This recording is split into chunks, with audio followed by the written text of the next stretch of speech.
Welcome to Brain Wrestling. My name is Derek Christopher. Of course, I'm here with Walter Jacobson. Walter, good to see you. Greetings, you too. Now, Walter, you know that I love animals. I love pets, right? I believe so. And you're a big pet person too. You I love am. animals. Yes. And with the holidays coming up, of course, I've got the big dinner party coming up that you're going to be coming to. I hope so. I'm trying to do something special. I'm trying to put together a menu that I think will appeal to everybody. So I wanted to run a couple dishes by you to see if these were okay with you. Okay. Okay, the first one is braised cat meat with winter bamboo shoots.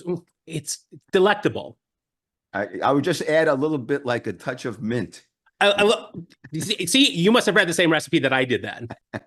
Then Okay. also there's the wolfberry and longan stewed cat meat, which is just so beautiful. I got to tell you, I don't like you calling it cat meat. I mean, it needs to be something like Well, it's cat meat. You call it beef. Feline delicacy. You call it chicken. Well, this one I know is your favorite, which is cat on a stick with spicy coconut peanut sauce, which I'm telling you something.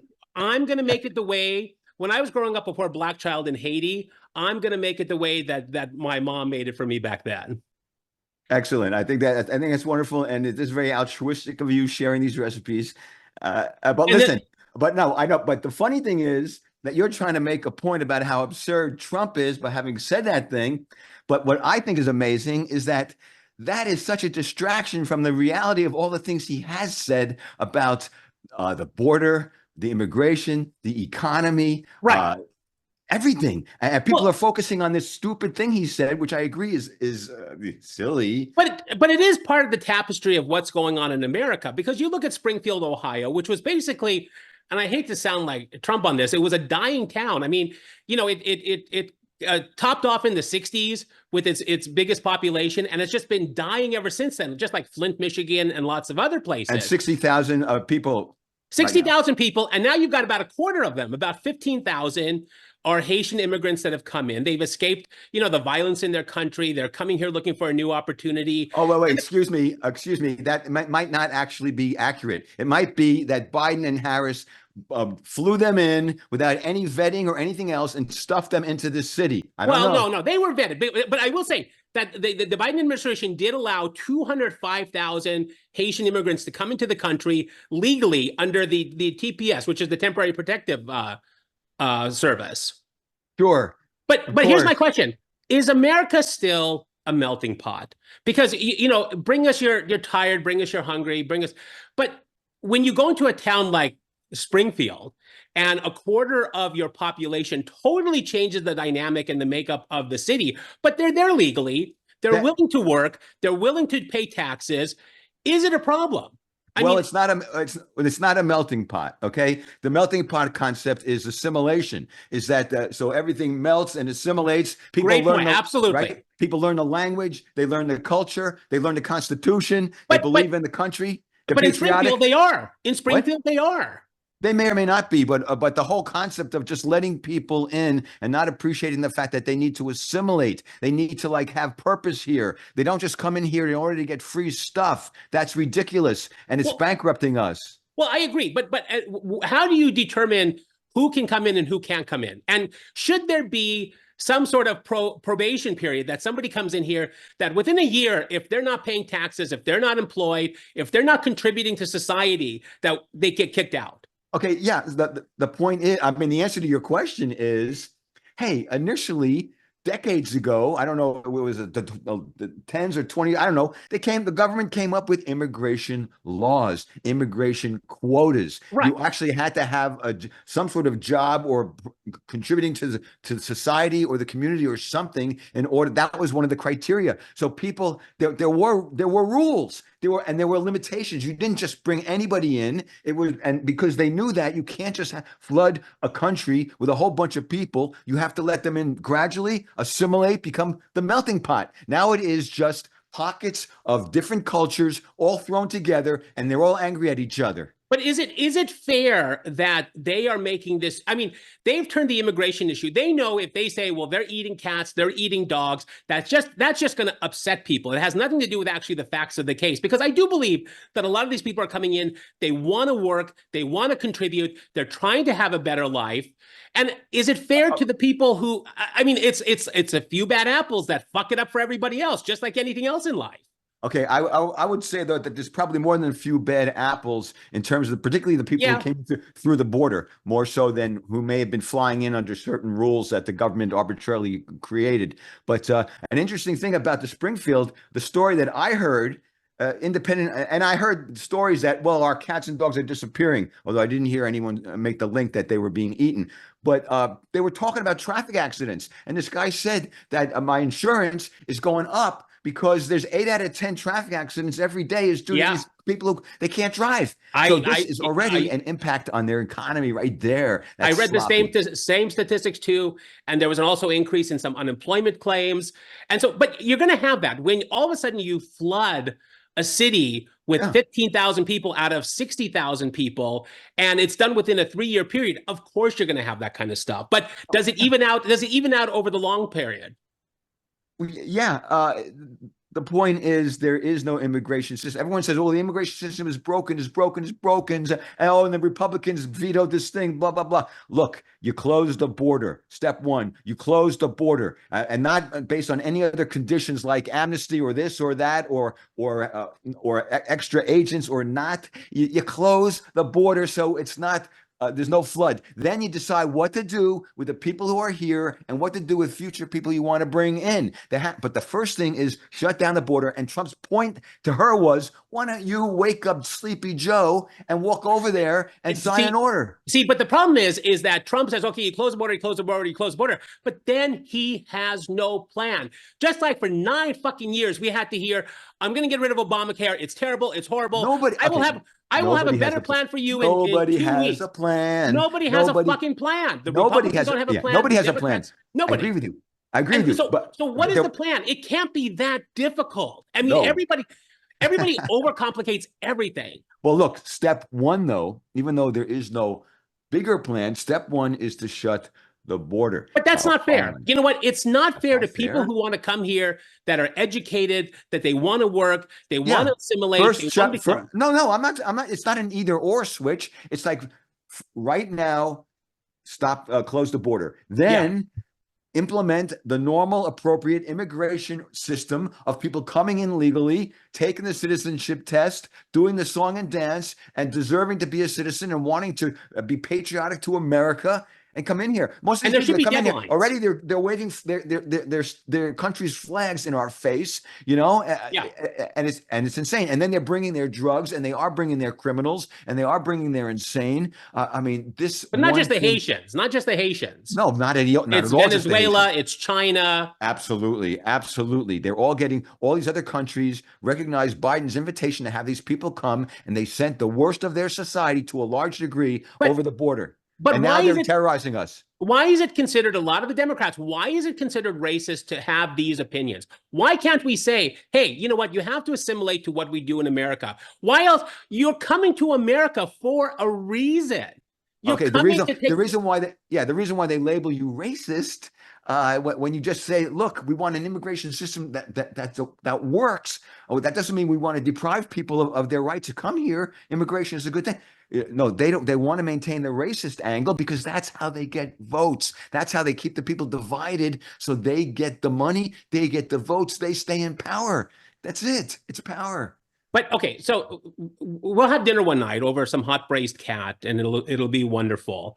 But now I want to go this to there was a poll that came out that said Republicans think Trump should seize power even if he loses. That's ridiculous. What poll? That's ridiculous. There's 1 in 7 Americans said that they think that he should overtake the government if he loses. And they felt it was, quote, okay to take violent action and do whatever it takes if it, quote unquote, is compromised by voter fraud, which he's been pushing now for 4 years. Okay. So first of all, voter fraud is a fact of life. If But you don't believe that, but it's not widespread. Let's be maybe, honest. maybe not, maybe not. But it is a fact of life. Voter fraud does happen, and particularly But now in the age of mail-in ballots, starting like months before the election. How stupid is that? but People are let me voting ask you before the something. debates are even done. Do you really think Fox would want to pay $1 billion instead of proving that they were right? Do you really think Giuliani wants to pay $140 million in court fees because he's been pushing these bullshit things? What was your original question? My original point is that they say that it's okay for Trump Okay. Hey, look. to Okay. seize power if he No, I get it. because he's already I said if he loses, it's all rigged, which is all bullshit. Wait a second. So the fact that you have 1 out of 7 people, which is maybe like 15 or 17%, that's a large number. Wait a second. That's And a one large out of number. 4 Republicans. Yeah, that's a large number of people, but it's bell-shaped curve. It's the fucking wackos and extremists.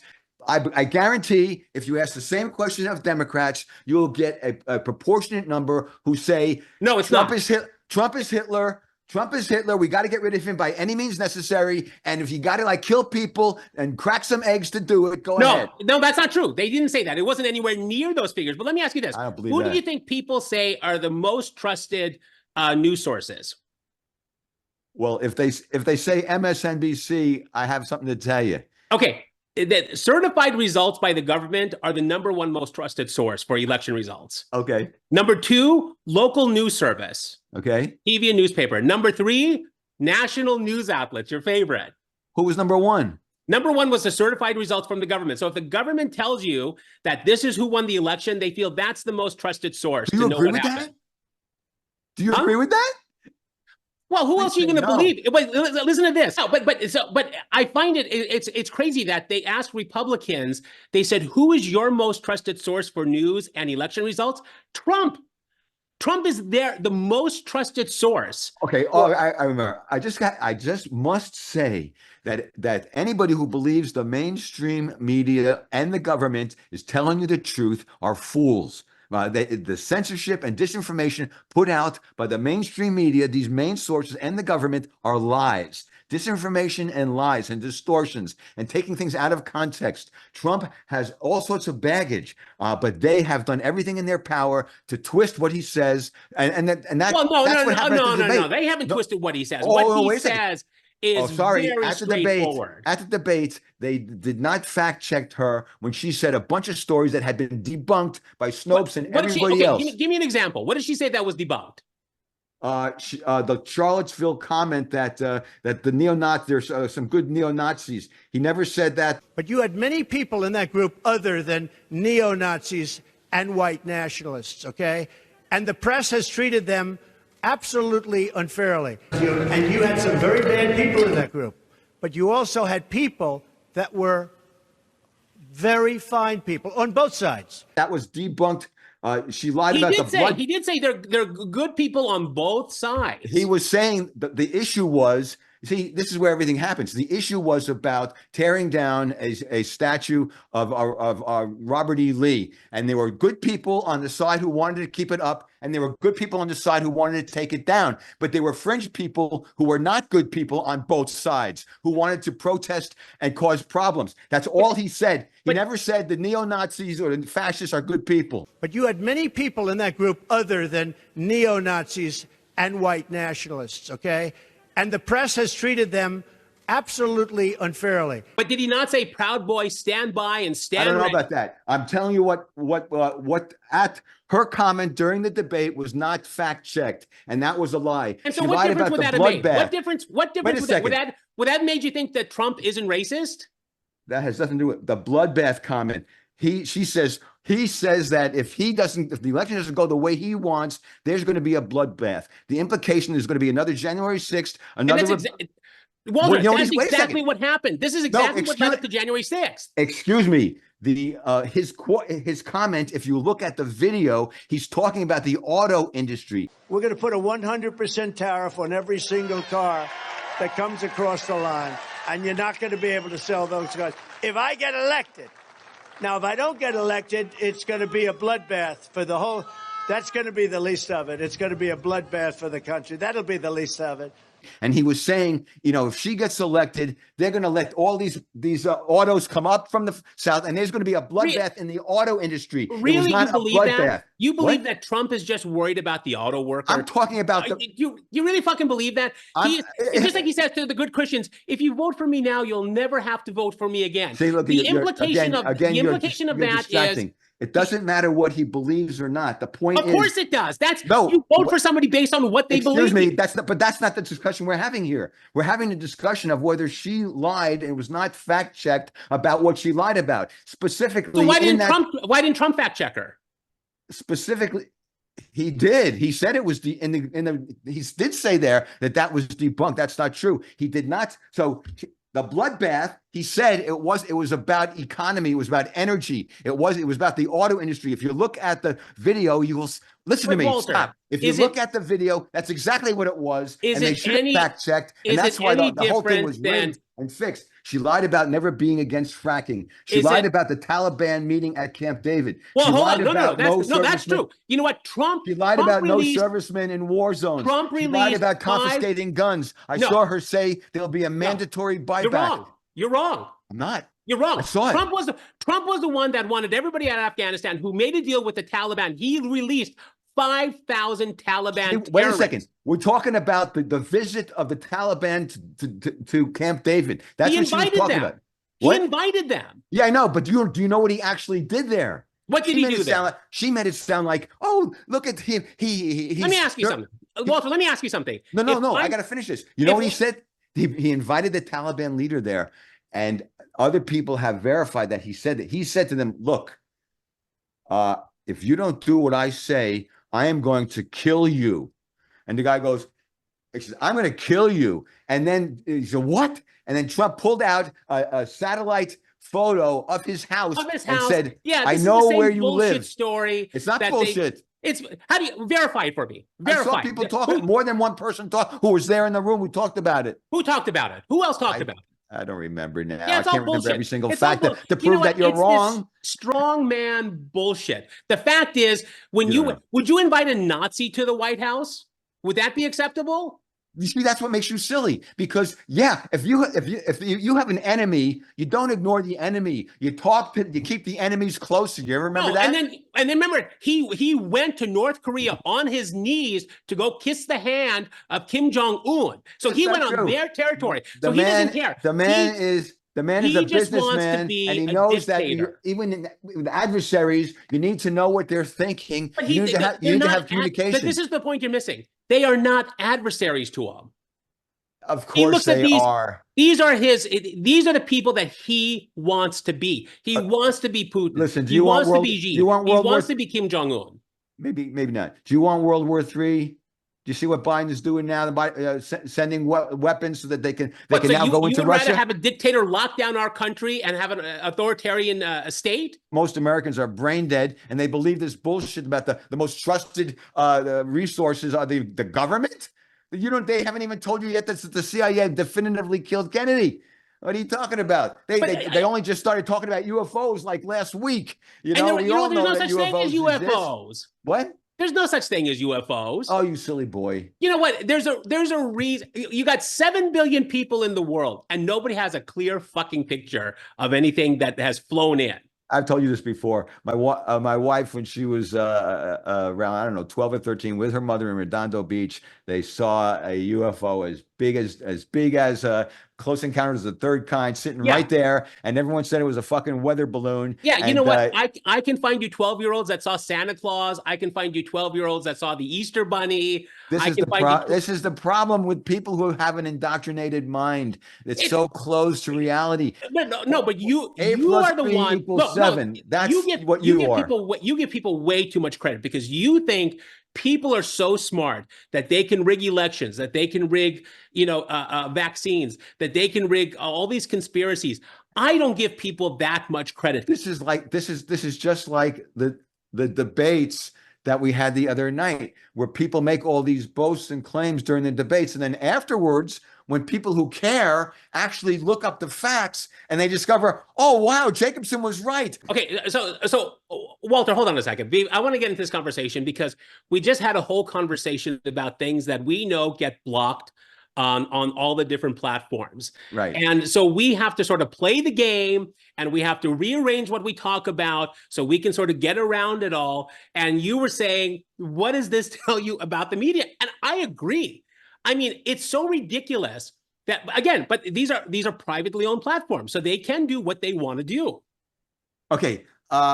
Yeah, but it's problematic when these platforms like Google and YouTube have these algorithms that screen out people and claiming that they're misinformation. If they want to claim that it's misinformation, they should do what Musk is doing now with Twitter, saying this has been debunked, this has been challenged. That's bullshit, because Musk was censoring a post.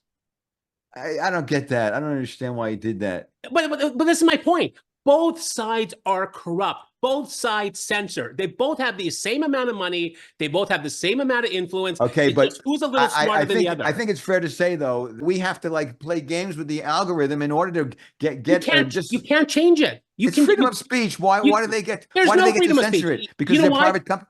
Because then they're going to say, you can start a website. You can air your episode on your website. But what about with the Google, where they have a monopoly in terms of the search engine, and they can like totally fudge it?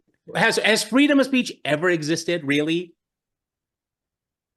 Could you ever say, in going back to the 50s, McCarthy and all, has freedom of speech ever really existed in America? And I'll argue, no. What do you mean? How you mean they've always censored us. They've always wanted to keep their narrative going, and you just have to do it's just like anything else in life. You have to do the best you can. Like I said, it doesn't matter who gets elected president. Let's be honest. Right. So who's they? Who's they? You just said they. People with money, but there's not a shadow government. It's people. It's whoever has the favor at the moment. So it's not a deep state. It's not deep state. It's not a group. Soros. It's not a group of super rich people pulling the strings. You just had a guy that came out and said that he's going to put $1 billion towards crushing the Democrats. So it works on both sides. It's just who's a little smarter at any one point in time. Well, what about the Illuminati? Oh God, fuck me, man! How do they get that little pyramid on the dollar bill with the eye in there? What's that all about? Can we talk about something more important? Go ahead. Okay, here's what I want to talk about. Will Ferrell is now saying it's irrelevant. Oh, Will Ferrell is now saying that he's very upset that he dressed up as Janet Reno in SNL skits. What was this? 30 years ago? Yeah. Yeah. And because he's got a new documentary coming out on Netflix, or maybe it's already out, with Harper Steele, who used to be a writer on SNL, now has transitioned to a woman. And Will Ferrell was saying that he's very upset that he did those skits back then. This is what he said. He said, "It's something I wouldn't do now. It bums me out. It's absolutely a way that we should be dressing up as a woman, whatever it is absolutely a way we should be able to live." But here's what I find so funny. Harper Steele, when they were writing on SNL, wrote skits about Monica Lewinsky, wrote skits about Bill Clinton, wrote skits about Britney Spears. That was okay. So again, if we go back to context, things change.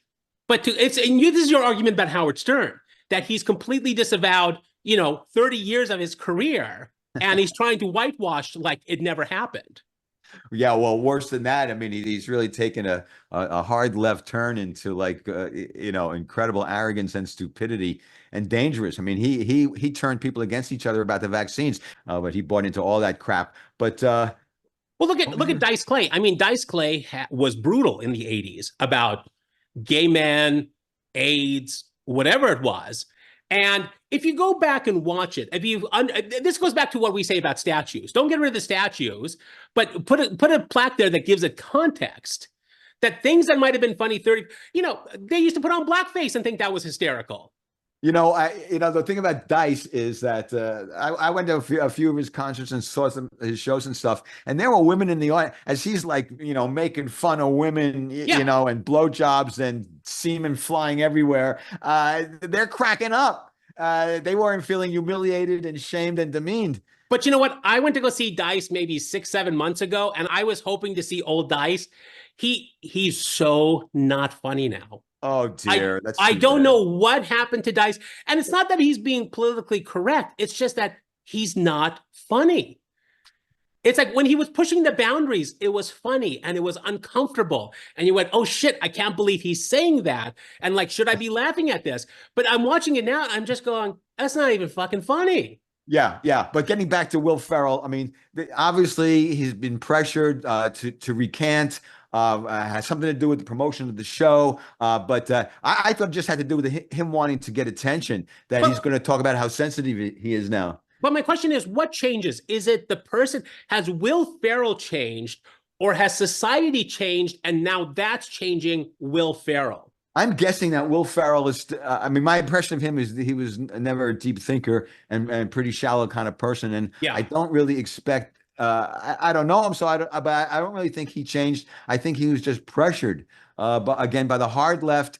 He has an opportunity. He's a voice to make a case about this stuff. Now, do you think behind the scenes he's still making fun of this? He's like, yeah, it really was funny, but I have to go. I mean, remember Steve Harvey said this on Seinfeld show. He said he made a joke at one of his club acts about a slow woman. This character that I have, this old black church woman named Sister Odell. I love Sister Odell.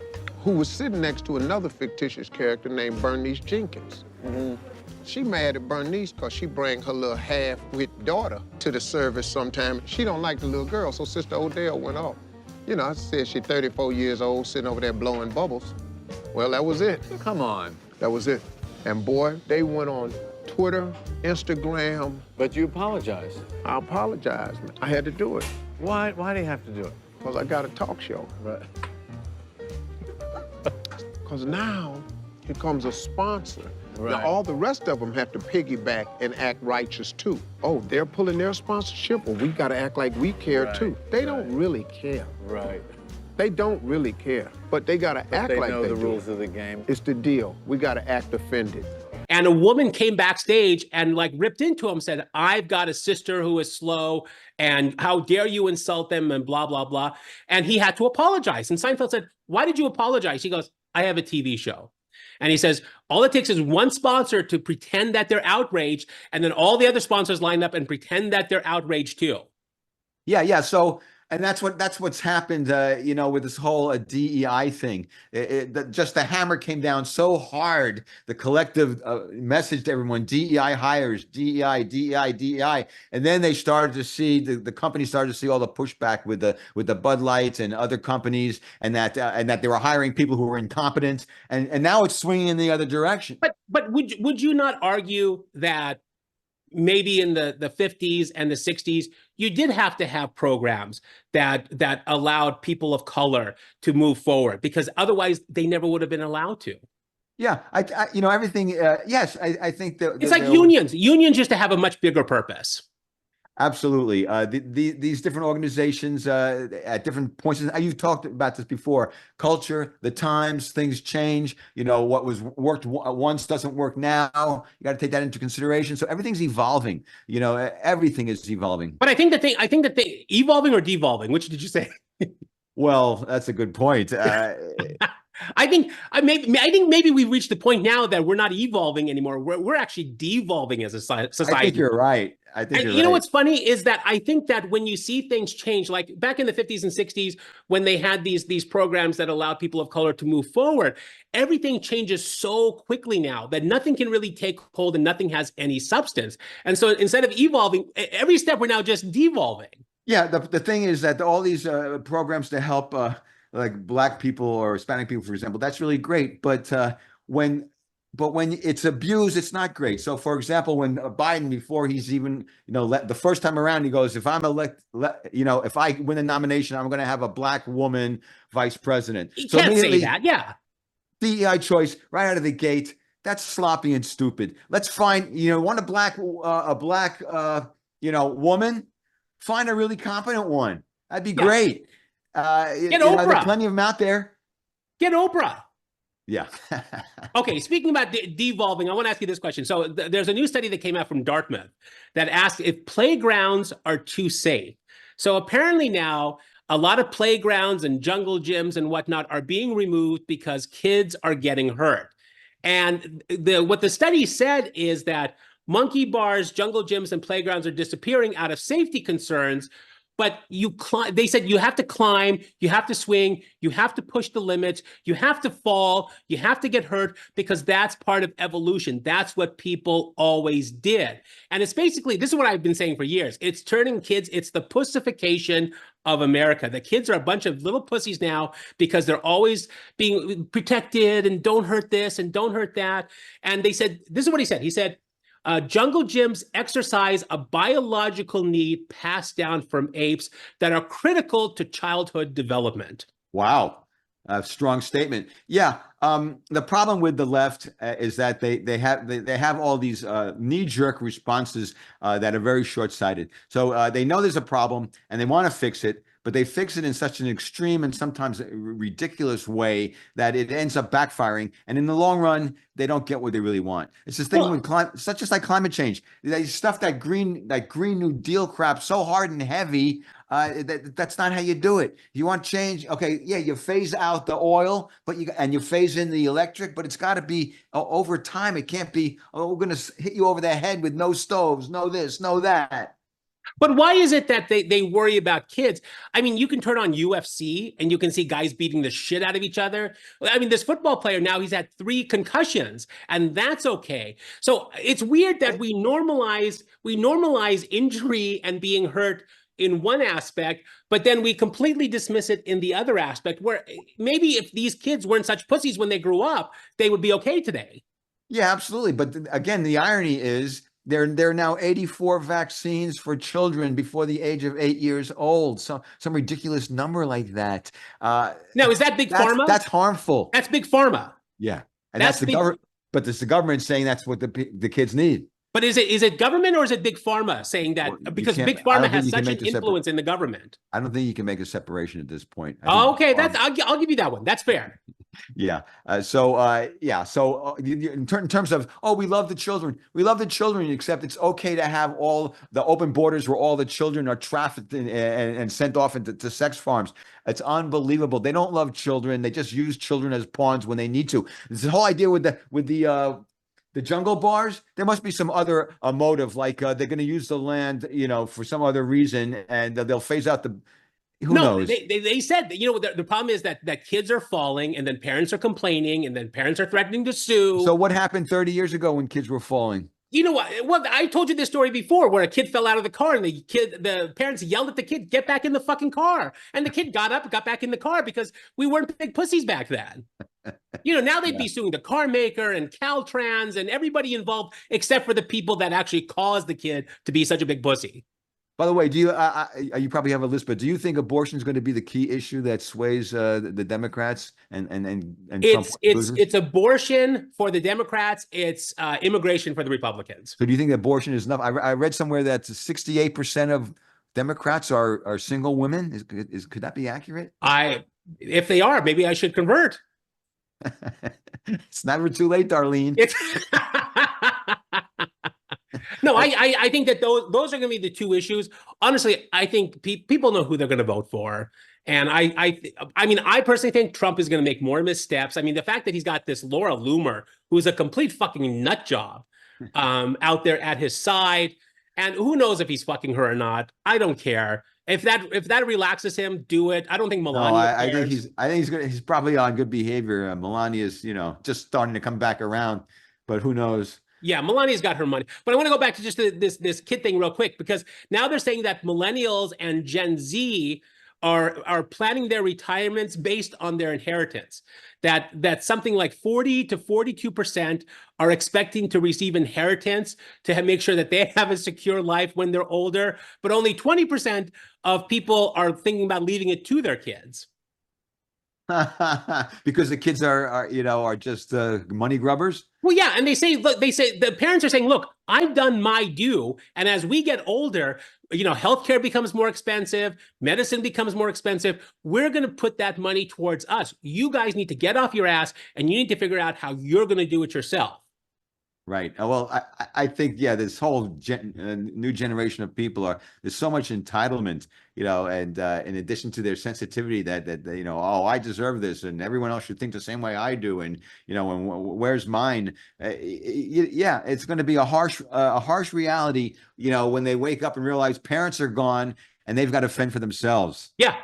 And it goes back to, you know what? I think we're on to something about this de-evolution of society, of America, that we have stopped evolving.